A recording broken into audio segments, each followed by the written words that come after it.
It's a countdown. It's a final count. Mike Thomas, how are you? Nelson! Drop from 50 to -2. Nelson, don't bring that negativity into my house. I see what I did there. I'm very clever. All right, Bethany, we're going to mute you again. Go ahead, and she's already muted. Boom. She's the best. She's trying. There she is, ladies and gentlemen, Bethany Brookshire in the chat room, and we are live, and now we go to Maine. Hello, everyone. Happy Wednesday to all of your lovely faces. But wait, there's more. Hold on, let's see here. Reset. And start. And look how slick things are now. The graphic is butting into our heads. It's just the way things go. Because we both, the Sigler family has giant noggins. Look at these two big. I have a Charlie Brown head. You guys are. Oops, sorry, hun. Hold on. That's me. That's me. Still muted. How dare you? Hey, man, I got to control this conversation one way or another. You know what I'm saying? So our big fat noggins my and our Charlie pasty Brown head. faces. So there's a reason for all this. We have big fat noggins, and of course the rest of the room is as dark as it can be, because if it's any lighter, we fade into the background, because it's just a lot of pastiness Oh, going look, on here. all my favorite people. Okay, Jenna Leo, you're going to love Bethany. Do you want me to so move this much. over here It's for you? It's going to be a little while. No, that works. It's whatever. You can see it it's fine? Yeah. I Al can. Lake, hello. Oh, my goodness. Carol. Ollie. Oh, my goodness. Look at Carol, is this? Oh, Jude. Oh, hello, bye, Brolo. Brolo's in the, My Brolo's brother, in the Jude house. Stenson, is Jude, in the we're going to be house. talking a lot about quadrupeds in the second half of this show. Yes, there are some Probably chitin. Some, oh man, I'm to the cats part right now. I've got past cat part, I'm to the coyote part of the book we're going to be talking about. Ladies and gentlemen, let's Hey, see. Sherry Hair. Whoops. Oh, sorry. Sorry. Oh, that's not me. Okay. Nope. There she is. I missed the button. This, ladies and gentlemen, you see Hey, the picture Dawn in the center of our Lashinsky, nice to screen. see This you. will be our guest. And we are going to be talking about, hopefully, rats and cats and coyotes and birds and pigeons and pigeon shit and all kinds of good Brian stuff, babe. You know what I'm saying? Yeah. There's a lot of stuff going on. Listen, I'm so excited about this. I love this approach. I love this approach that I've said this, and we'll talk about it a little bit later, but, you know, I am not a person who's afraid of bugs. And Scott is not a Josh. person who's afraid of bugs, except... Spiders. Fuck those bitches. Don't like them. Don't like them. I don't mind if we die in an insect apocalypse if we get rid of all the spiders. I don't want them. Don't like them. He will not allow a spider to live in his house. I have to take it out of the house. Oh, And, yes. You know Hello, what that Sherry. is? That is, I got it before we started the reading. My high school friend sent me this right here. Jody Kitchen, thank you very much.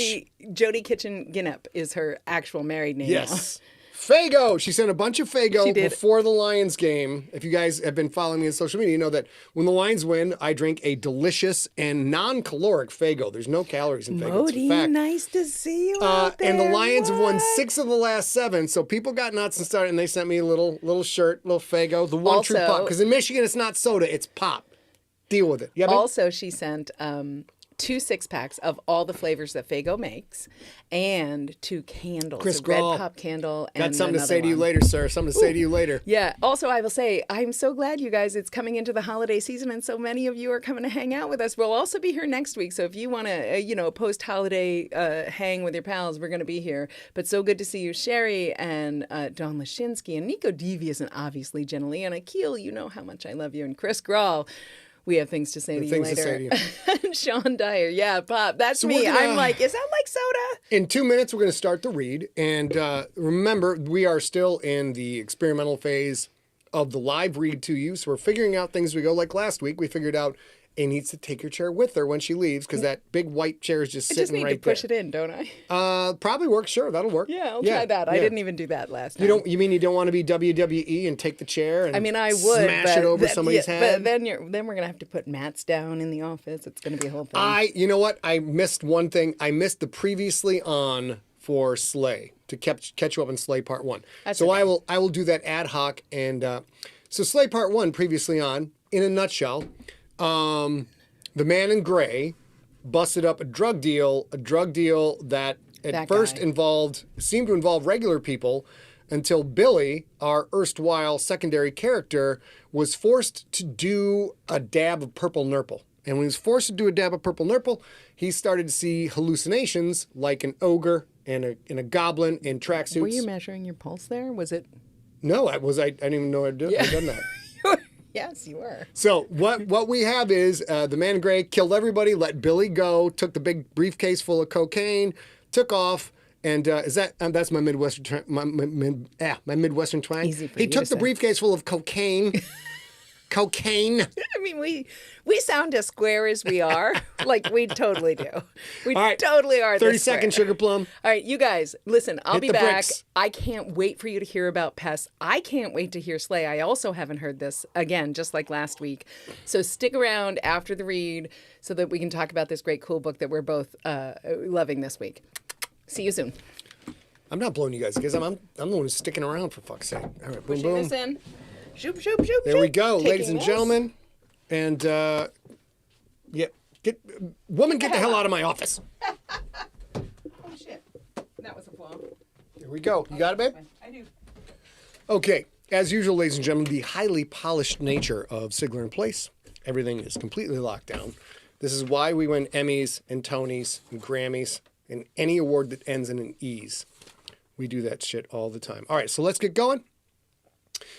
Welcome. I am now going to take off the headphones and just read to you like a regular, normal person who doesn't look like an extra in a bad sci-fi movie because of my big bald dome. Here we go. Remember, A will be in the chat room. Bethany will also be in the chat room. I don't think Bethany's heard Slay Part 1, but you guys can chat amongst yourselves, chat with A, comment on the story, anything you want. I am not able to see your comments in real time because I am reading to your asses. So cut a brother a break, will you? As I said in Slay Part 1, a drug deal was broken up by the man in gray and also his familiar or bird, we don't know at this point, the crow by the name of Shitbird, helped break that whole thing up. And now we're going to get into Slay Part 2. Here we go. First of all, and we are recording. And wait for the graphic. Oh, snap. How smooth is that shit right there? All right, here we go. Lincoln glanced at his mirror one more time to make sure he wasn't being followed. He wasn't. He turned right, guiding his Verge TS into an alley. The electric motorcycle's tires rolling along the damp pavement made more noise than the engine did. He had traded his gray for blue jeans and a red and black flannel shirt. In his business, work clothes tended to get messy. He always kept at least one normal outfit in his bike's hardbox, where his hollow shroud and armor were now locked up tight. The hollow cloak held his real weapons, but he wasn't unarmed. Here's how the sausage is made. I believe I just burped in the middle of that sentence. So I'm going to go back and redo it, and then I'll cut it when we put up the final version. The hollow cloak held his real weapons, but he wasn't unarmed. Luger LCRX 38 Special in a back holster. Damascus steel karambit knife in a front sheath, hidden inside his jeans. Warded shield wand in his right sock, a vial of holy water in his left. The holy water almost never worked, but in a pinch against certain assholes, it could have an impact. At alley's end, two men dressed in suits and sunglasses stood in front of a rusted metal door. Big guys, typical for simple muscle work. Lincoln slid off his ride. He unstrapped the briefcase from the seat and walked toward the door. One man stepped aside. The other stayed where he was, held up a hand. "Hold on, pal," the man said. "I gotta frisk you." "No, you don't," Lincoln said. The other guard, the one who was smart enough to get the fuck out of the way,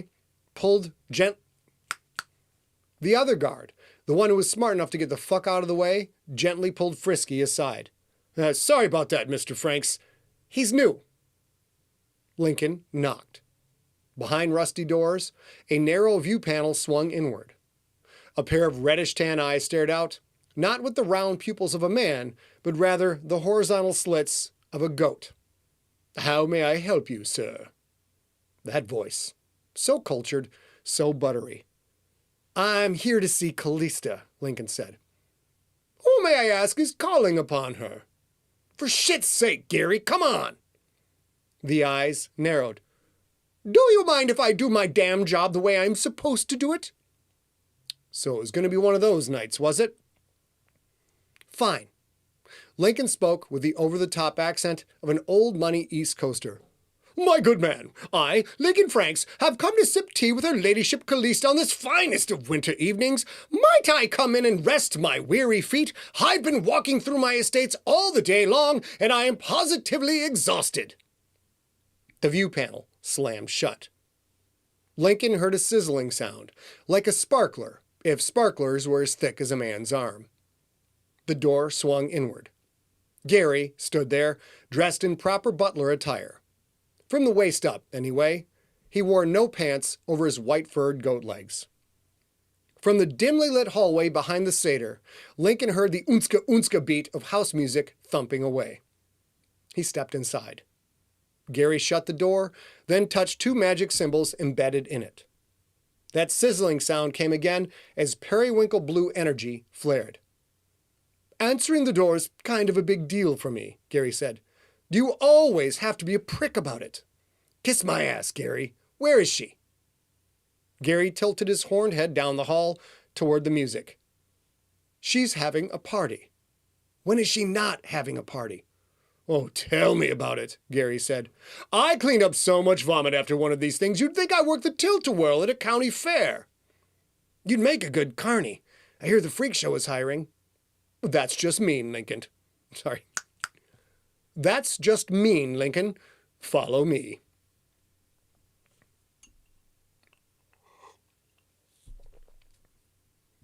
The place was an old factory, probably, from back in the days when people in this city actually made things with their hands.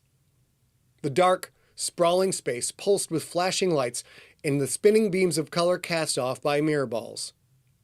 Almost naked dancers with perfect bodies writhed and ground against each other. Multi-hued strobe light pulses reflected off sweaty skin, some of it human, some of it not. The writhing revelers parted for Gary. Lincoln walked in his wake. Lincoln saw lust-filled eyes tracking him, the smoldering, half-lidded stares silently promising him anything he desired. That song, a dance remix of Frosty the Snowman? Sacrilege. A woman in a miniskirt and thigh-high black boots with 4-inch pumps slid out of the crowd. She was topless, save for the 4 or 5 necklaces dangling between her breasts. Black wings unfurled, fluttered once, then folded again out of sight behind her back. "Hey, Link." She gripped his arm, slid her hand up to his shoulder. "When are we going to rock again like we did last time?" How drunk had he been when he'd hooked up with her? Drunker than he was now? Maybe. "Not now, Maylene," Lincoln said. "I'm working." "Then when?" "I'll call you." Lincoln pulled free of her, followed Gary deeper into the club. "That's what you said last time," Maylene called after him. He ignored her. Drunk or not, the sex had been lights out. But a second dalliance increased the chances that Magda would catch wind, and she would never let him hear the end of it. Gary led him to a golden throne set on a circular, 3-step riser done in button-back red leather. The rivets were solid gold for all Lincoln knew. Flawless, pouty young men and women luxuriated on the steps, drinking from chalices, feeding each other delicate foods from delicate trays. It looked like an Abercrombie & Fitch catalog soaked in champagne and brought to life. Sitting on that throne, Callista. Lincoln knew her visage was masked in magic, but his dick didn't care. Christ, was she hot. The chainmail bikini top and long red skirt were something out of an old-school metalhead's wet dream. Behind her, as always, stood the Minotaur. The dude probably made a hobby out of doing push-ups. He had the biggest tits in the whole joint. His hands rested on the head of a golden axe, the shaft of which was hidden behind Callista's throne. "Sup, Bobby," Lincoln said. The big bullhead gave a nod. "Sup, Link." Callista's lush mouth snarled. "You greet my bodyguard before you greet me, Lincoln?" "Sure," Lincoln said, "'cause I actually respect him." The Minotaur's nostrils flared in a wet snort of laughter. "Robert, don't encourage him." Callista's fuckfire eyes narrowed. "Lincoln, you'd think a man in your position would show me more deference." He'd like to show her something all right, like her own still-beating heart. "I do the jobs you ask me to do," he said. "What else matters?" Callista tilted her head in agreement. "Fair enough. Mercutio, be a dear and put that briefcase away." A barely dressed boy rose from the steps and took the briefcase. He disappeared into the crowd. Is it all there, Lincoln? Callista looked at her red nails. You didn't skim a bit to make the mortgage. Don't insult me. I wouldn't dream of it. Do you think Dante will obey? Nope, Lincoln said. He'll be back. Callista frowned. If you didn't think he'd listen, why is he still alive? If you wanted me to kill him, why didn't you say, kill him? Her face creased with anger, and in that moment, Lincoln thought he saw through her magic makeup to the creature beneath. But like always, it wasn't a long enough look for him to make out what that creature actually was. Aside from Dante, you killed everyone there? Almost everyone, anyway. That kid hadn't smelled of wickedness. Of piss, sure, but not of wickedness. Absolutely, Lincoln said. Good. I have another job for you. You will kill a lawyer for me. You did just hear me use the word kill, did you not? He had become her personal executioner. Not that he was a stranger to killing monsters and those of monster descent, of course, but the gig worked better when he got to pick the targets, when he got to set the prices. Callista leaned forward. I said, did you hear? I heard you, Lincoln said. What did this lawyer do? Things, Lincoln. Naughty things. The way she said naughty made his cock twitch, which made him want to punch himself in the nads to teach the one-eyed traitor a lesson in loyalty. You know my rule, Lincoln said. Callista chuckled. Oh, no innocence? That's right. That word, innocence, and the morals that define it, it's open to interpretation, wouldn't you agree? Look, Callista, I fucking told you that orange flame curled from the corners of her eyes. The sweater Orange flame curled from the corners of her eyes. The Orange flame curled from the corners of her eyes. The sweaty Abercrombie and Fitch models froze in terror. Two of them in mid-fuck. These kids feared Callista's temper. You signed a contract, Lincoln Franks. Callista stood, stared down at him, the fire in her eyes almost the same color as her long, curly hair. And you will obey. He had pushed her as far as he dared. And to what purpose? She had him over a barrel. I'm sorry, Lincoln said. Dante put me in a bad mood. I apologize for taking that out on you. A double blink, and the flames vanished as if snuffed out by her long black lashes. That's better, she said. So, when do I kill this lawyer? Tomorrow night, Callista said. Although, since it's 4 a.m, I guess you could say tonight. Lincoln shook his head. I just did a job for you. You can't back to... I just did a job for you. You can't back me like this. Too bad. I need it done now. Well, I needed her dead 2 days ago. Her? Callista smiled. What's the matter, Lincoln? She sat back down on the throne, crossed her legs. Colored spots of mirror ball light played along her smooth skin.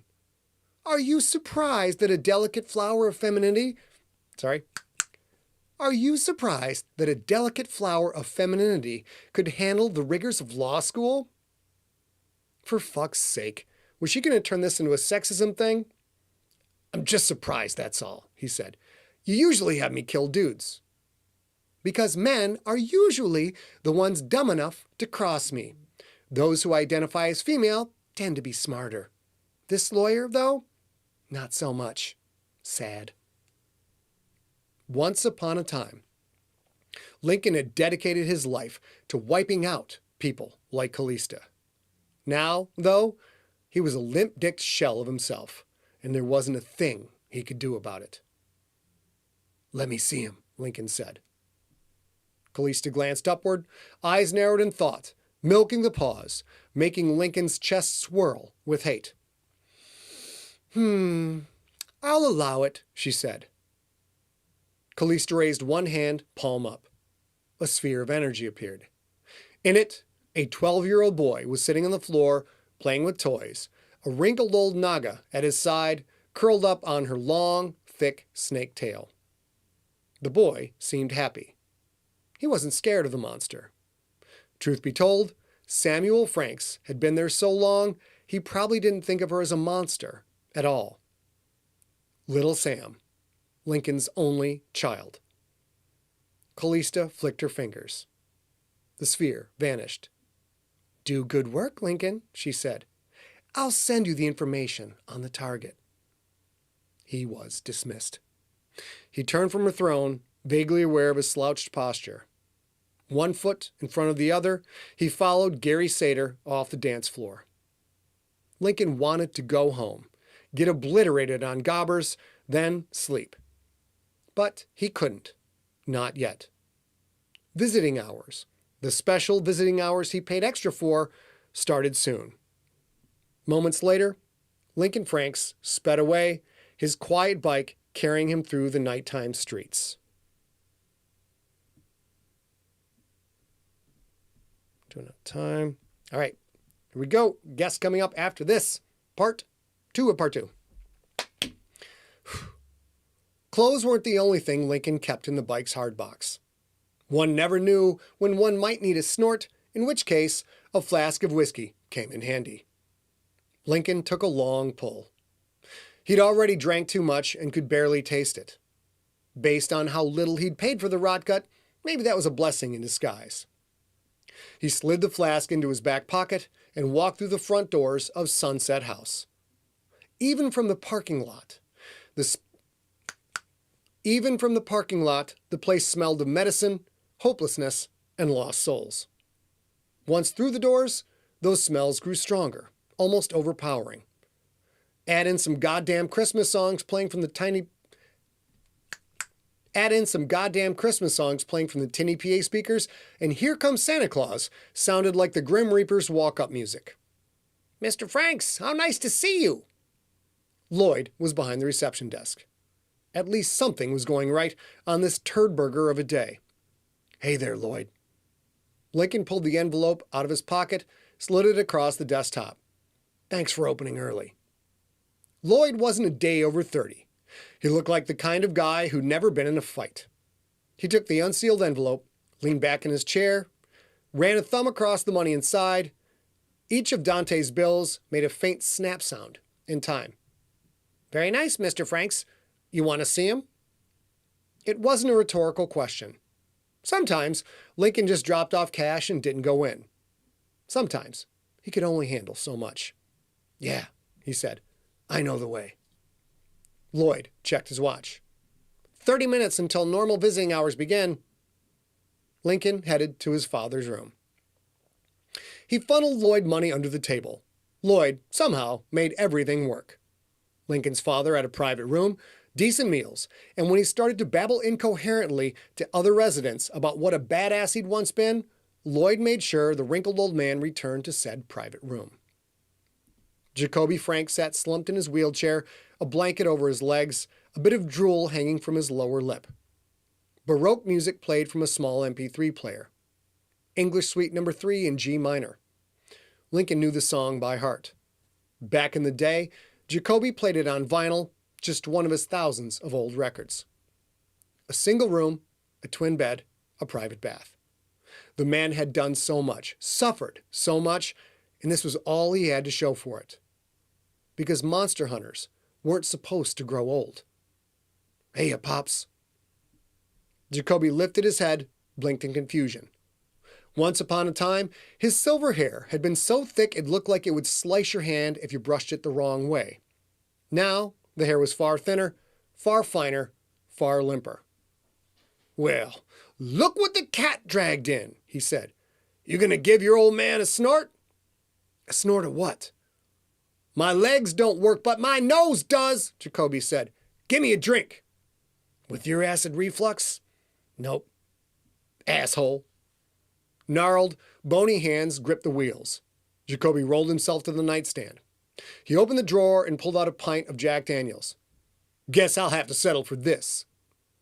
If you're going to kill yourself, Pops, there's better ways to do it. Jacoby laughed. You're going to lecture me about drinking? I made it to 80. We both know you won't. Lincoln thought about taking the pint away, then maybe shoving it up Lloyd's ass with a warning that if Jacoby got booze in the room again, the next time Lincoln would shove a fifth up there, but he just didn't have the energy to argue with his father. They treating you okay here, Pops? Oh, blow it out your ass with the fake concern.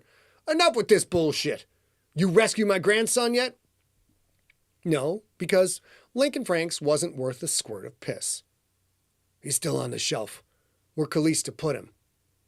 The spit-smeared lip curled. If I was half the man I used to be, which was twice the man you'll ever be, if I wasn't in this wheelchair, I'd be doing what you should be doing. I would go get him. Pop said that, or something close to it, every time Lincoln came to see him. You make it sound so easy, Lincoln said. How can you let your son rot away in that place? He's not rotting, Lincoln said. He's looked after. Don't you dare tell me he's fine, you worthless excuse for a father. If Amanda were still alive, you think she'd let you sit on your fat ass? Old man or not, father or not, grandfather or not, there were limits to what Lincoln could absorb. You don't get to talk about her, Pops. Jacoby waved a hand in dismissal. You're a failure, Lincoln. You failed Amanda. You failed your son. You failed the Bastion. Why can't you be more like your brother and sister? Those two. Of course. Dad thought they were spotless and clean. Well, they pretty much were, although his older sister had let enough blood to fill a swimming pool. Sophia and Lucas, huh, Pops? The ones who don't kick in a single penny for your care? Because they do the real work! Jacoby pounded on the wheelchair's arm. You're a common thug. You work for the people you're supposed to kill. Look at what you've become.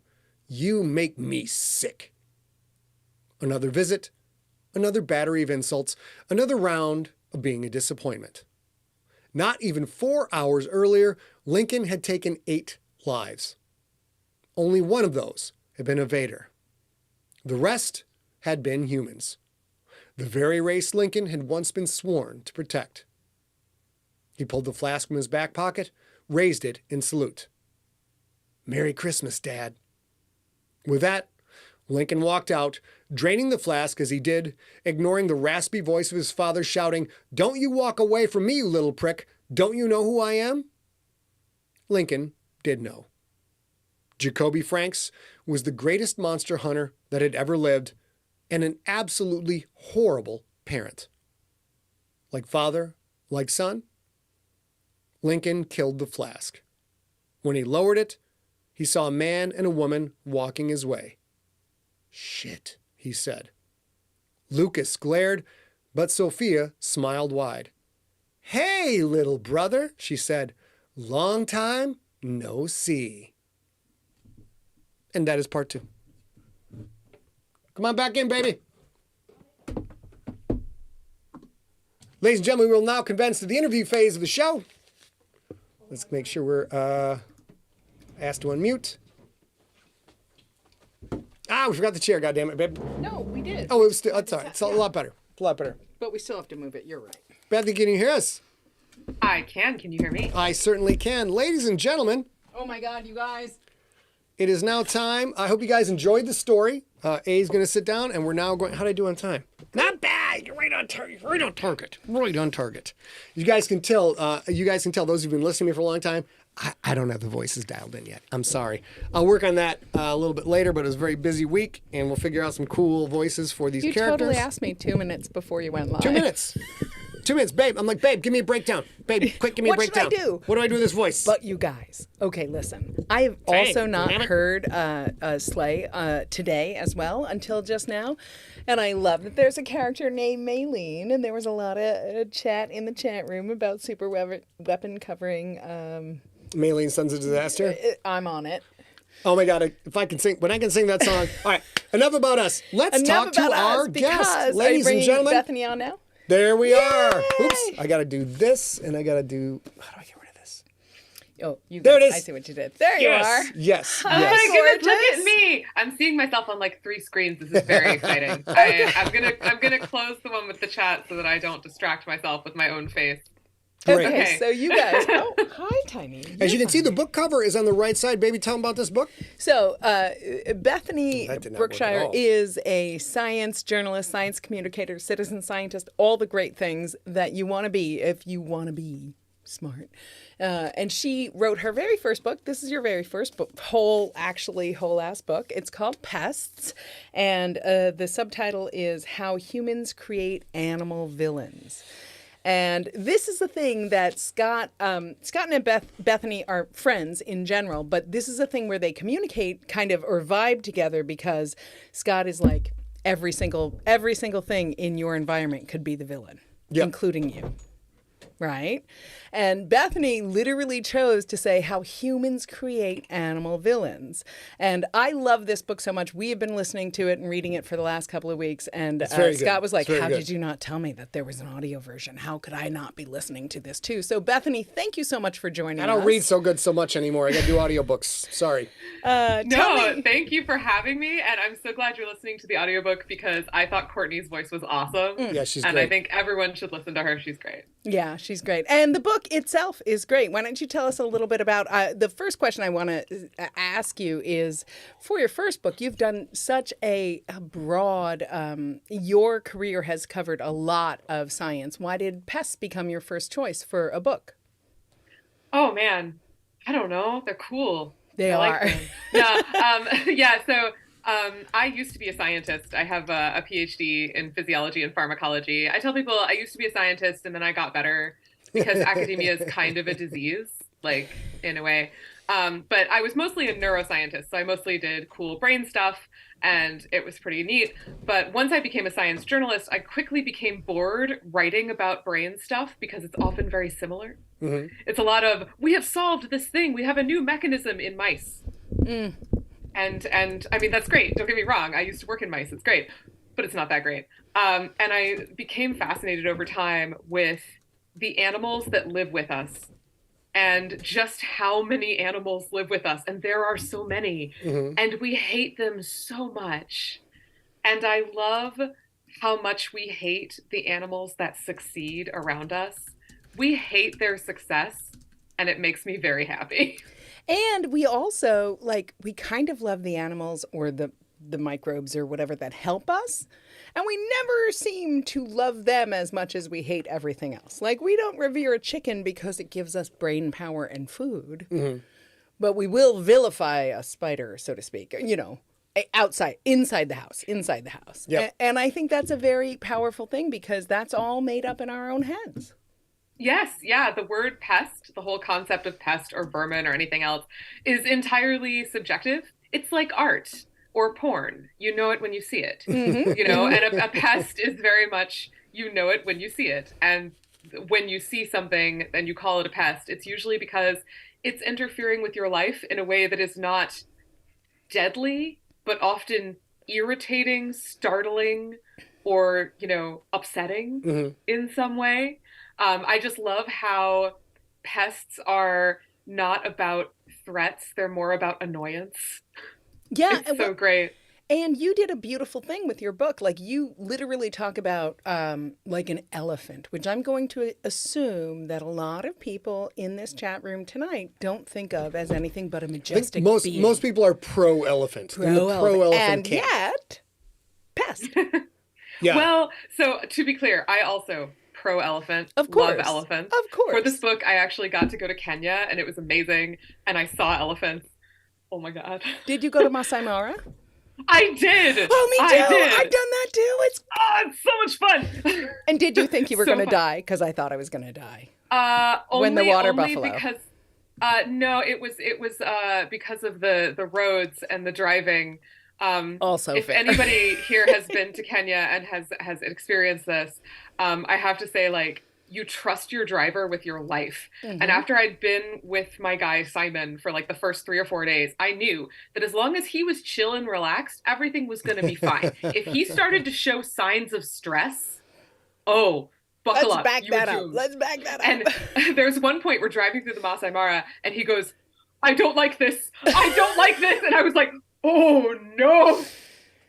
That's not a good thing. It's not a good thing. We saw, I also was in Masai Mara. I did a safari for a week or two, which if you guys are unfamiliar in Kenya, you go on a photo safari most to do. And they are wonderful. And they are so, for me, it was so weirdly visceral that I spent all my life thinking Dumbo and Barbar were what elephants were, right? I assigned all those human emotions this sweet, normal thing, right? And they are almost as big as my house, you guys. Like, what? And they were terrifying. Even just... Well, and that's the thing, you know, we love these animals, and in part because we love them. We, as in like Western people, love them. Yes. That actually really affects how people who live with these animals have to deal with them. So like, for example, there are a lot of indigenous people named the Maasai living in the Masai Mara. Yes, exactly. And since the advent of, you know, colonialism and all that, they have taken up agriculture, as often they were forced to do. And they have started growing things like corn and sugarcane. And humans love corn. Who doesn't love corn? It has the juice. But like, thank you for getting that joke. Of course. You know, we love corn. Elephants also love corn. Elephants also love sugarcane. And they live in this natural reserve, and there are fields around it. And the elephants are like, that looks great. Mm-hmm. And are you going to try and stop them? How are you going to try and stop them? A single elephant can take down an entire crop for the season in a single night. Mm-hmm. And elephants kill about 200 people a year. Point of order. I've watched a lot of movies. Read a lot of comics. I am sure that if you take one of your pests, the mouse, and put it in front of I've watched movies, right? So a mouse and an elephant scared away, right? No?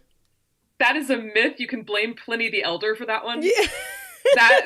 Okay, Pliny has many things to answer for.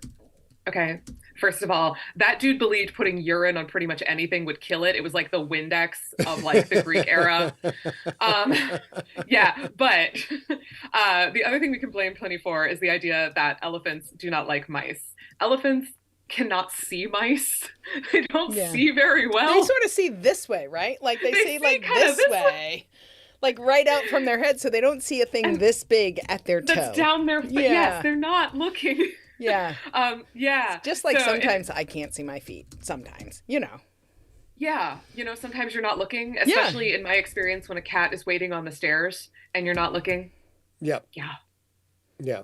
But this is a perfect example of the pests, right? So we believe both mice and elephants are pests, but they don't believe that about themselves at all.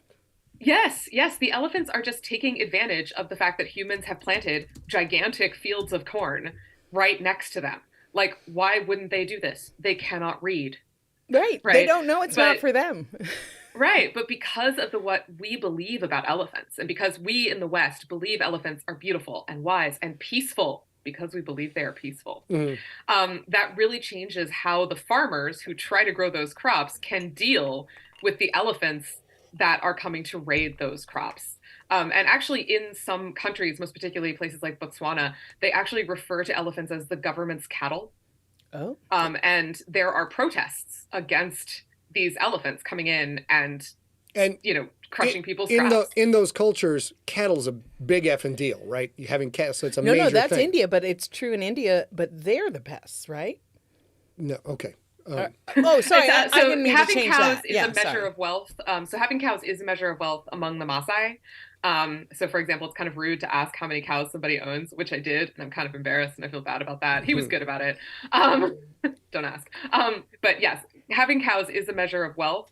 But also cows are a responsibility, right? Mm. If your cows get out, like that's your fault. If your cows are causing havoc, that's your fault. The elephants are the government's cattle. They are the government's riches. They are the way the government makes money off tourism. I see. Oh. And the government is not controlling them. Yeah. And actually, some farmers in Kenya, about, I think, east of Tsavo National Park, last summer actually held a protest against the human-elephant conflict that was happening. And they blocked the Nairobi-Mombasa highway, which is like one of the biggest highways in Kenya. It's like the only one that goes to Mombasa. So if you block that thing, you are SRS business. And 4 of them ended up shot by the army. Oof. Yeah. And, you know, it's interesting. I misunderstood what Scott was asking, because in India, if you are, say, Goan, which is mostly not a Hindu subsect of India, cows are kind of a pest because you can't control them. You can't, because they are symbols. You can't herd them. You can't control them. You can't take them off the road. You also can't stop them if they're on the beach with your family and they want all your food. So I misunderstood what Scott was just saying, but also that's a huge problem in India, especially southern India, where Goa is. It's exactly that thing. They are the holiest thing in that country and a pest. That is actually, I have a friend who lives in India, and she said, you should do a chapter on cows. And I was like, I will not touch that with a 10-foot pole. Good call, my friend. All right, It's all you. I got one I got to bring up. I'm a dog person, and we've had many discussions in this house about cats, and I talk to my fans who are misguided and like the cats. So, and I know you like cats too, but I mean, the thing about this book that will catch people the most is that the fluffy kitten, the household pet, the beloved family member has a whole chapter dedicated to it as a major pest. And there is an enormous amount of moral ambiguity in that chapter in describing it. And even I, who don't like cats, was very torn by that. So I thought that was a cool part of the book. By my little baby. Yeah. My sweet hooker boots. Your murder machine hooker boots. So not everybody knows that's actually your cat. My cat's name is H.H. Boots, purveyor of dry goods, wherein both H's stand for hooker. Hooker boots. Hooker boots. I love we you so couldn't much, decide Bethany. what the first H was going to be, so they both became hooker. So give everybody just a quick overview on that, because I found that to be the most riveting chapter in the thing. This household pet is an actual major pest. Yeah, so cats are estimated, there are estimates of this, to kill several billion birds and several million mammals per year. And these are outdoor cats, they are feral, some of them are domesticated cats that happen to have outdoor time. And anyone who has had an indoor-outdoor cat has received presents. Yeah. Charming, often still alive presents that do not want to be in your house. I want to say that in the chat room right now, one of our friends in Australia said, like, cats should not be outdoors. Like, Yes, if you want a pet, they should be an indoor cat. Thank you, Basil. So Australia actually is one of the places that I talked about with regard to cats, but also with regard to many, many other species. Australia, hey, man, y'all got some pests. It's Big spectacular. problems. Yeah. But yeah, they have major problems with feral cats in Australia, to the point that cats are a designated pest in Australia. And if you see a feral cat in Australia, you may shoot it at any time if you want to. My dad would love to hear that. He wants to move to Australia right now. But that's, at the same time, it's really hard. Like, I have a cat. It is actually a formerly feral cat. Both of my cats I yanked in from the back porch off of my property, and I love them desperately. Yeah. And it's horrible to think that, like, I know they did. I know they killed birds. I know for a fact. Okay, maybe not Hooker Boots. She's real hopeless. But the other one, I know. And so there's a lot of moral ambiguity, because what we believe about cats and how we want to see them as sweet and cuddly is really at odds with the fact that they're obligate carnivores. Right, but it's a beautiful, like, lean in to the point you're making in your book, that it's about how we see them, not how they live in the world they've always lived in. Humans didn't domesticate dogs or make dogs until, 10,000 years ago. We didn't domesticate cats but they were around for bazillions of years. They're not pests. They're just doing their vibe, their thing, Yeah, and we've brought them around the world and introduced them to new succulent cat snacks. And we absolutely want cats, dogs, anything to be like happy and fun if they get snacks from us. And that's just not how things work. Hold on. This is great. Sherry here in the chat room says H.H. Boots should absolutely be a sleigh character. I agree. Yes! It is decided. Please do that. Please. Hooker Boots will be a character in It might Sleigh. not be a cat. At some, probably not. Probably a magic well, with cat Sleigh, or, it yeah. could be a cat hooker. You don't know. All kinds of be, things. All right, back to the serious stuff. I was going to say my cat would absolutely be a hooker. 100%. Yes, there is zero question. This cat whored her way into my house. So, of course, full disclosure, Bethany and Scott and I are friends and have been friends for ages because we met at Dragon Con a million years ago. And Where all the best people meet. Yep. Yeah. And there was one moment, I have to tell this tale out of school. There was one moment where Bethany and Scott were both training and running a lot. Bethany was like, I mean, I was running. I wouldn't say I was running a lot, but no, yeah. you were. You Go were ahead, go training. And she was like, hey, meet me tomorrow morning before all the festivities of Dragon Con begin. We're going to run a 6-mile loop. And he was like, wait. I hate to be the married couple to do this, but she's like, hey, man, you want to go running tomorrow for all the festivities start? I'm like, fuck yeah, let's go running. She goes, great, we're going to do 8 miles. I'm like, fuck no, I'm not. I'll run 1 goddamn mile, 2 at the most. I'm not running 8 miles. And then she pulls this like, come on, be a boss. Let's go. I'm like, no, I'm not a boss. I'm not a I was going to say, yeah, I definitely ran that 8-miler by myself that morning. but it bonded us. Like, I already knew and loved Bethany, and that was a moment where he was like, game sees game. I see you. I feel you. I'm not doing it. Out of my league, champ. Out of my league. I can't just manage posted eastcitybookshop.com in the chat room. Oh, great. Okay. You grab that. Can you grab that? Yes, and I put can. that in the main chat room? Yeah. So if you that's want the a local sign. indie book. Yes. That's the local indie bookstore in Washington, D.C. They know me. I'm kind of a big deal there. I'm not actually, but they're the people who I have the deal with. That I go in and I sign and I personalize books and stuff for them. So if you want to get a personalized book. And I'm going to tell you, this is a gorgeous Christmas gift. And you're going to see people in January where we're waiting until after all that craziness to get together. This is a super fun book. It's I know this might sound weird to some people, but I'm going to say it because it's totally true. This book is written as sort of a, forgive me, Bethany, I should have checked with you before, like a bathroom book where you can read a chapter or 2 at a time and learn about different pests that you never know of because they're pets that don't bother you.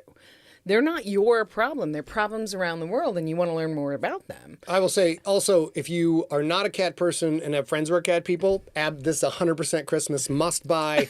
Buy it, ship it. It's also available on Amazon, Barnes & Noble, all your local retailers, etc. But if you want the autographed copy, I pasted that in the chat room. Another question? I have been informed, by the way, that this is the book that everyone is going to get their dad for the holidays. Apparently, it's like the ultra dad book, and apparently that's true because the Wall Street Journal likes the book. And the Wall Street Journal is the journal of dads. So, I feel like, yeah. Is there something specific about it that makes it the dad book? Apparently, I think it's just a lot of people don't know what to get their dad for the holidays. No. Everyone Bethany, assumes dads read nonfiction. And so they're like, oh, look, this is nonfiction. I will say this. I bought this for my dad for Christmas.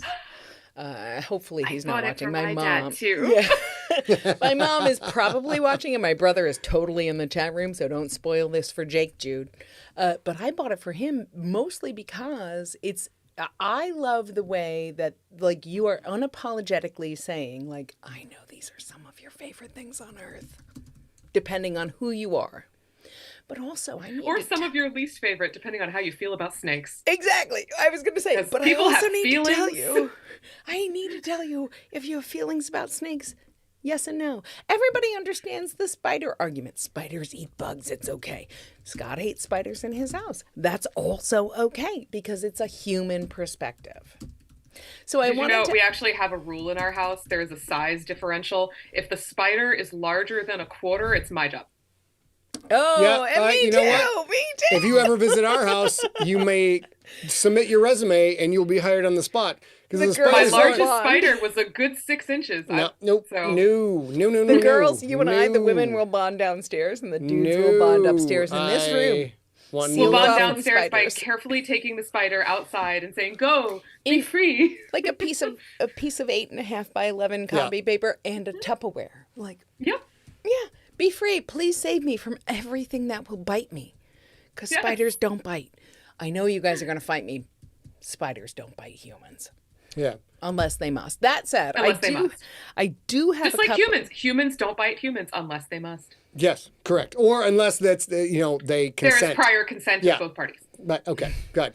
I have a couple of weirdo questions for you because that's how this cast works, if you're willing. Are humans pests? I feel like that's the easy answer. Everyone likes to read this book, and before they get to the last chapter, they'll call me and they'll be like, "I get it. Humans are the real pest." And I'm like, yeah, but that's too easy. We could be better because we have the choice. You said We With the could, choice. yeah, we could be better. We could change the way we live with these animals. Yeah, Right? you said it in your subtitle. I did. How humans create. I agree with you. Yes, we are, but no, we're not. We could be better. We could, well, and that's the thing. We could change what we do. We could recognize that the animals around us are just animaling, if that's a word, and that they can exist with us. All we have to do is change ourselves and change our perspective. We don't need to be this way. Yeah. I feel like that's half of my book. Is why are we like this? Well, it's and really- the other half is we don't need to be this way. It's very, the narrative and the flow of the book is very compelling because it constantly presents, it doesn't put anybody in a bad light. It doesn't necessarily put the pests in a bad light. The pests are just trying to survive. They are taking advantage of the environments that we have built for them for the most part. They are taking advantage of being an introduced species into areas they were not, where there are not controls evolved to counter them. And at the same time in the book, you are not shitting on humanity. You are not like, oh, look at these horrible, awful people doing these horrible, awful things.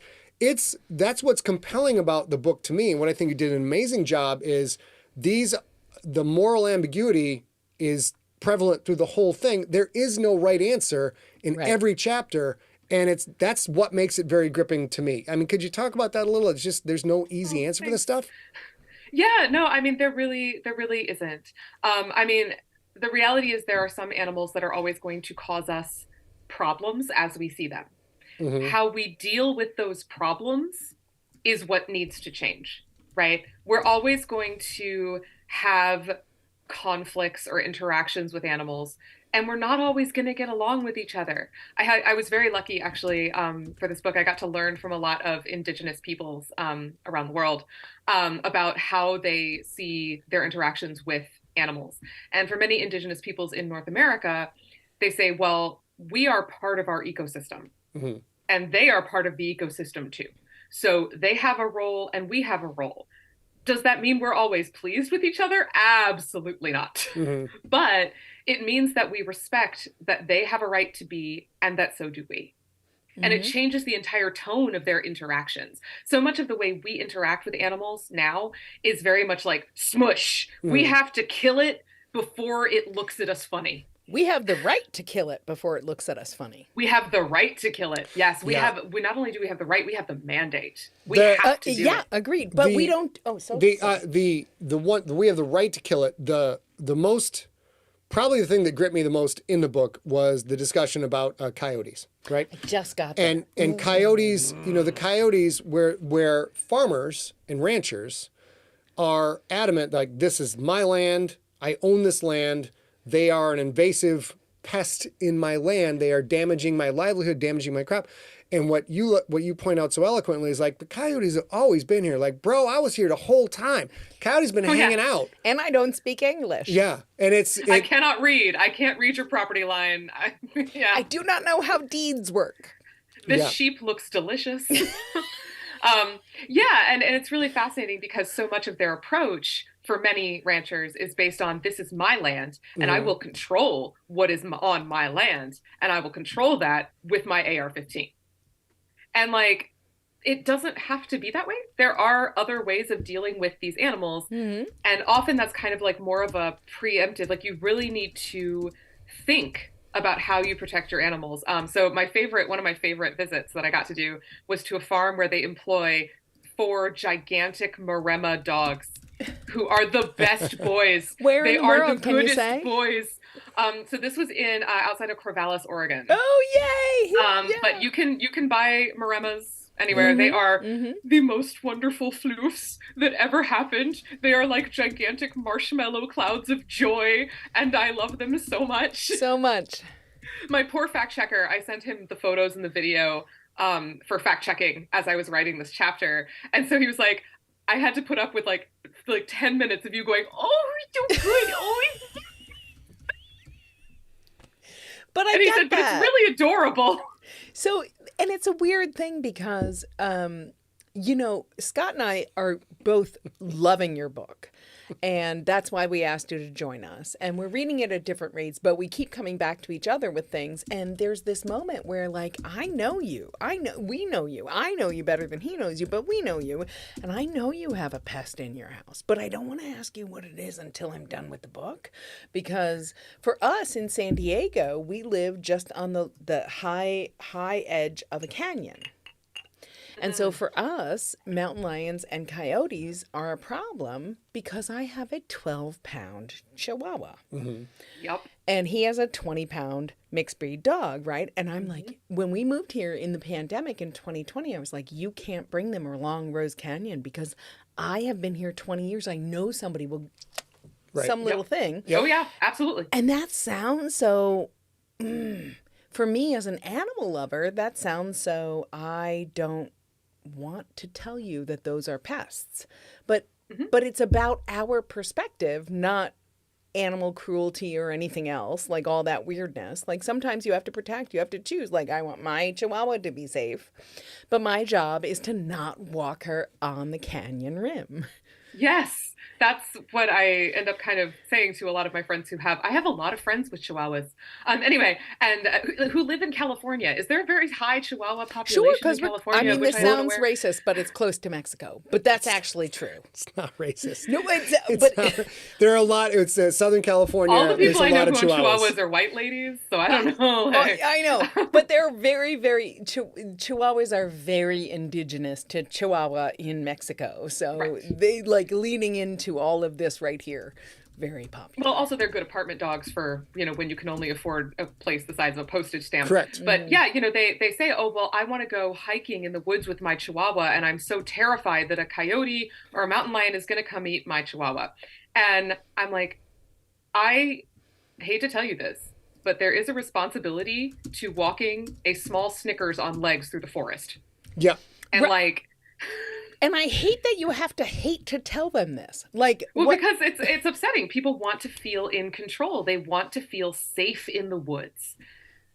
But why should you feel safe in the woods? Right, exact. That's what I'm saying. Like that idea is a very human-centric idea. And if what we want to do is protect the things we love, we have to think in a human-centric and a canine-centric way, which is my 12-pound dog is absolutely a charcuterie plate. Have you seen the coyote vest, though? Yeah, people were talking about that in the chat room. I want one so bad, but my dog is a little too big and no knee. Oh my goodness. They're so great, though. They're so metal. They're absolutely hilarious. I also personally really want to see a Chihuahua dressed up in a skunk costume, because some of the studies I cover in the coyote chapter are about how coyotes avoid things that are striped like skunks because they've had bad experiences. And I'm just thinking, oh my goodness, tiny Chihuahua skunk suits. Would be great. All right, ladies and gentlemen, I put the link again for the autograph copy in the chat room. Bethany, be happy to know, I think 4 to 5 books have been sold in this interview alone. People have been commenting they've gone and snagged the book. I cannot recommend it highly enough. It's excellent. Me neither. It's well written. It's well narrated. Hilarious. It's got a lovely sense of gallows humor to it. When the situation we're looking at is there is no correct answer. There is no right way out of it. So it's a very factual, lighthearted, yet dark, real world book, and I can't recommend it highly enough. And you guys who have been with us since we started Sigler in Place, like if you're the true science-minded folks who have stayed with us the whole time, this is a huge treat. It's easy to read. It's super fun. It's very revealing about my own biases. And it's It's a lovely book. So if you guys have been with us since April of 2020, you would love this. All right. Think. And thank you guys so much. That's just the nicest thing. You're gonna you made my heart grow 3 sizes. We love this book. Thank you so much for we joining are us. at the 7 o'clock Pacific time hour, which means we will say goodbye to you. We're going to chat with the crowd a little bit more. Feel free to stay in the chat room, answer any questions. If you guys have questions, put them in the chat room. Hopefully she can stick around for a little bit. We are not good at signing off, so we do this. Love you, though. We'll let you guys watch the Gary's Made. And thank you so much for joining us, Bethany Brookshire. and me for all. And next time I see you, I got to get my book autographed later. Yeah, me too. 100%. Yeah. All right, bye. Back to me. And there we go. Get this book if you want it. All right. So we have a couple little things to cover, ladies and gentlemen. First of all, I want to bet with my my friend Chris Grawl because the Lions actually won a goddamn game and beat his Jaguars, and he was good to his word and just got it today. We bet a bottle of whiskey on it. And I'll be honest, I was expecting some shitty-ass whiskey because that's what I would have got him out of spite. He's opening it. Out of spite because I'm so mad that my team lost, but nope. Mr. Grawl is solid, and he's like, you know what? Gonna send him the stuff that he actually likes. So thank you very much, sir. And then could you hand me the ornament and the card? Yeah. We'll show this. Oh, we do have one. So we Can you also talk about have that a real good quick? friend This who is crazy, dude. a good friend who I don't know what that is, so I'll leave that there. Is Okay, that's from your parents. Oh, okay. So we have a good friend who started as a fan. Good night, Virginia. Good night, Virginia. Nice to see you. Thank you so much, Bethany. It's been so nice to have you. But we have a good friend who started as a fan whose name is Smorg, who made us a kraken, octopus ornament, which is actually on the tree, but also legitimately made us a unique Sklorno card. Sklorno. It's fantastic. What's it say? Read it to him, baby. It says, Merry Christmas. Celebration, yes. Candy and candy. Candy, and candy. Yes. And Merry then, Christmas from Smorg. on That's top a of it, beautiful thing. then we got, I don't know, this is Greedock the Splithead in sweatpants and hot pants. I'm not sure. It's his New Year's Eve outfit. Oh, it's Greedock Splithead's New Year's Eve. Look at this. It's so gorgeous, you guys. I am going clubbing. I will be going to the club and consuming all of the vodka that you have.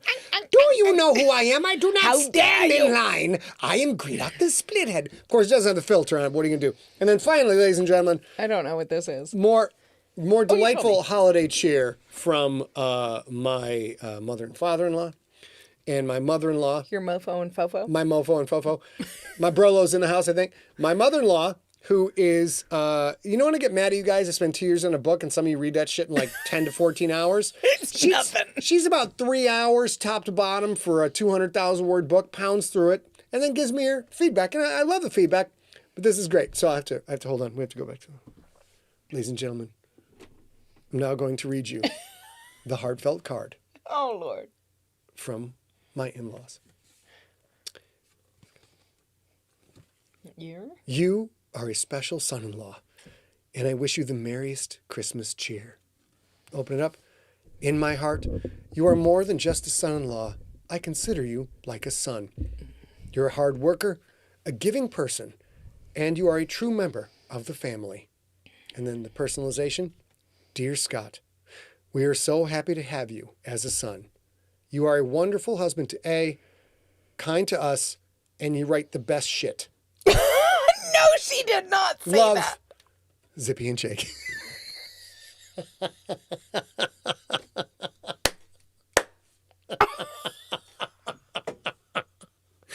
Perfect family for me. Perfect set of in-laws. I mean, it's Couldn't be not happy. a bad thing. Is that real? Yeah, it's real. All right, ladies and gentlemen, we have anything else we got to cover in the chat room, Pumpkin? I don't know. There's a lot. People are still hanging out. No, but the one thing I do need to tell you guys is please keep sending in your photos and stuff. We will, of course, we have not done for the last 2 weeks because last week was the first sleigh, and this week we had to have Bethany on because she's such a good friend of ours and her book is so fun. But we will do, after his reading, we will do Sigler and Place photos of dogs and junkies and Siglerbration. So keep sending those in. I know we're a little bit behind. We'll get back to that next week. We'll be there next week, which is a couple days before New Year's Eve. So join us if you'd like. If nobody has questions or things to share. We'll talk about that. Yeah, I know you did. I was trying to wing it. If you don't have anything to share, we'll talk about the year in review. It's obvious in the pandemic it's not a broad year in review, but we'll share it with you. Yeah, and of course, Slay Part 3. So we're going to be back on December 28th. Slay Part 3. I believe, I'm not entirely certain yet, but I believe we'll be touching base with Billy, and then you're going to get to see Lincoln meet his, see again his brother and his sister, and his brother's a bit of a nooge, and I think his sister's a super cool character. I think you guys are going to like it. And this mofo keeps promising us